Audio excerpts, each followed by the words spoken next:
Guys, thank you so much. Stand with Survivors SU is a group here on campus that is dedicated to stopping sexual assault, supporting survivors, and ending what they call rape culture here on campus.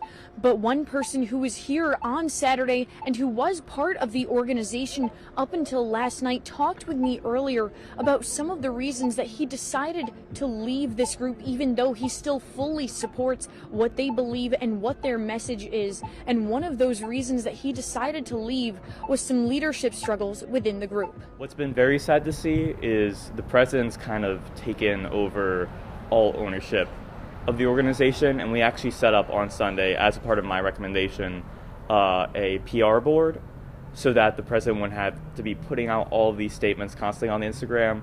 But then the president was going around the PR board and the rest of us to post stuff on the Instagram that she later took down, to be fair. Now, Stand with Survivors SU, when they first popped up for their first protest just over a month ago, Yik Yak was a large platform that helped in spreading their message and what they believed, along with what students here on campus had to say in order to support them. But Peyton told me that during the most recent protest on Saturday, that at least some of the traffic on Yik Yak, because there was much of it before the Saturday protest, he said that at least some of it did come directly from Stand with Survivors SU. There's definitely a big push within the organization to post as much as you could before the protest to kind of raise awareness for, which I think was a good move in terms of marketing. So yeah, definitely. But then all of the messages afterwards, like I said, there's some misinformation in there. There's some stuff that I would say is a little bit more accurate. And most of that was coming from outside of the organization. That was coming from people who weren't affiliated. Peyton talked about the group interacting with Theta Chi on Saturday, even though it was just for a brief moment, and there was no yelling between the two groups.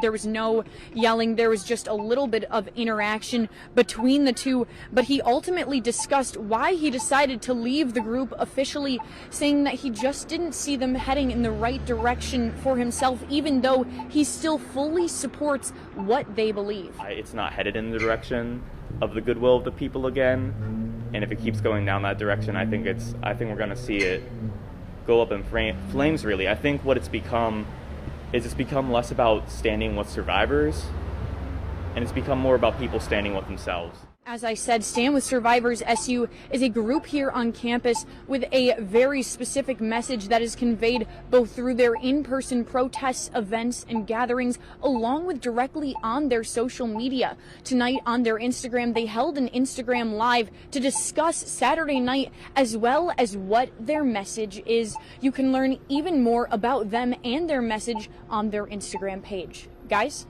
back to you.